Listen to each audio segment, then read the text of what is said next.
विधानसभा में इस कानून के बनने से हमारी सबकी प्रतिबद्धता डॉक्टर भीमराव अंबेडकर, सरदार वल्लभ भाई पटेल, डॉक्टर श्यामा प्रसाद मुखर्जी के अतीत के उस एक देश एक विधान एक निशान एक प्रधान की भावना की न पुनः केवल प्रकटीकरण है बल्कि वो संकल्प की पुष्टि है, जिसके बलबूते पर यशस्वी प्रधानमंत्री के नेतृत्व में एक एक करके सारे राज्य जो समसामयिक है, देश की आधी आबादी के साथ जरूरी है, वो सब लागू करने जा रहे हैं। आज के इस एक्ट के पारित होने के बाद, माननीय महामहिम राष्ट्रपति की मंजूरी के बाद हमारा राज्य उस श्रेणी में खड़ा होगा जहां एक से ज्यादा विवाह करने में अपराध होगा और एक से ज्यादा विवाह के अवसर पर जो बहनों को कष्ट होता है उस कष्टों से मुक्ति दिला करके हमारी प्रदेश की आधी आबादी को उनके हक का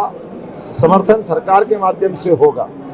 एक नहीं कई सारी सौगात, केवल विवाह नहीं, विवाह के अलावा भी उत्तराधिकार के मामले में जो पुरुष का अधिकार रहेगा वो महिलाओं का अधिकार रहेगा। इसी प्रकार से दत्तक पुत्र से लगा करके सभी प्रकार के जीवन के जो अधिकार हैं वो अधिकार समान रूप से लागू किए जाएंगे। लिविंग रिलेशन में भी 1 महीने से कम समय में जो आयु विवाह की है 21 वर्ष और 18 वर्ष, उसका कोई उल्लंघन करेगा या विवाहतर संबंध बनाने के लिए लिविंग इत्यादि की व्यवस्था में दुरुपयोग करेगा, उसको 5 साल के लिए जेल में डाला जाएगा।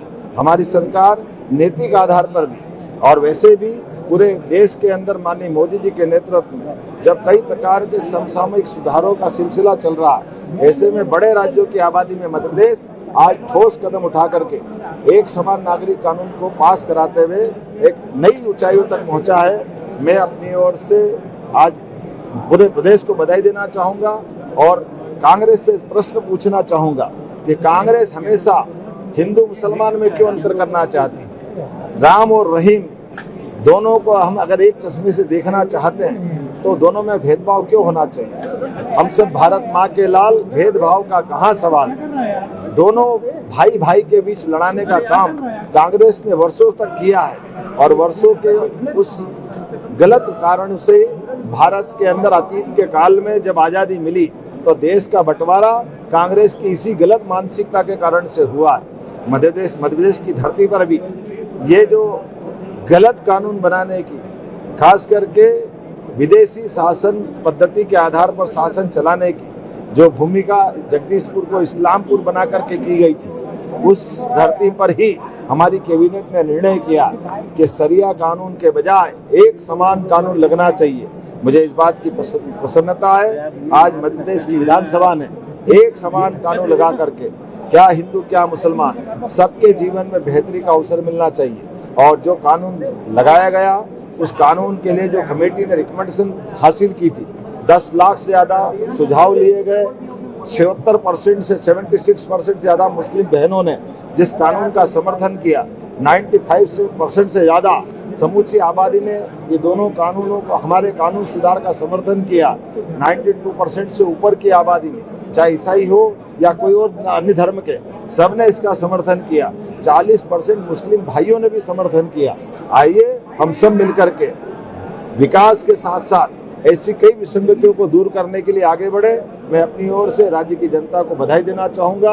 हमारी सरकार के गठन के बाद ऐसे कई जन कल्याणकारी निर्णयों को लेकर के हम आगे बढ़ रहे हैं और एक के बाद एक सुधार के सारे निर्णयों को लागू कर रहे हैं। मैं माननीय प्रधानमंत्री श्रीमान नरेंद्र मोदी जी को बधाई देना चाहूँगा, माननीय हमारे राष्ट्रीय अध्यक्ष नितिन नवीन जी और माननीय गृह मंत्री जी श्रीमान अमित शाह जी को बधाई देना चाहूँगा। मध्य प्रदेश अब वो राज्य हो गया जहाँ यूसीसी पारित हुआ। सर, कांग्रेस बोल रही है, यूसीसी मुख्य नेता बोल रहे हैं, लेकिन कहीं ना कहीं जबरदस्त हंगामा। ये कांग्रेस की हिंदू मुसलमान को बांट करके वोट बैंक से चश्मे की देखने की नीति का नंगा नाच पूरे प्रदेश की जनता ने देखा।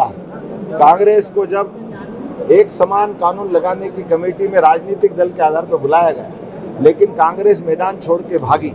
कांग्रेस ने अपने वोट का नुकसान देखा तो कांग्रेस के राष्ट्रीय अध्यक्ष, मैं तो चाहता था कि आज यहाँ कानून पारित हो रहा है तो कांग्रेस के राष्ट्रीय अध्यक्ष आना चाहिए थे, वो विरोध करते।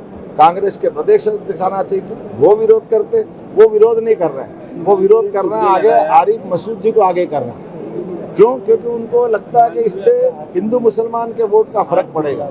कांग्रेस का ये चरित्र जनता जान रही है और कांग्रेस को कीमत चुकाना सर, कांग्रेस बोल रही है कि आरएसएस का एजेंडा लागू किया जा रहा है सर। कांग्रेस ये बताना चाहूंगा कि आदिवासी भाई बहनों और उनकी रीति रिवाज को इससे पूर्ण मुक्त रखा गया।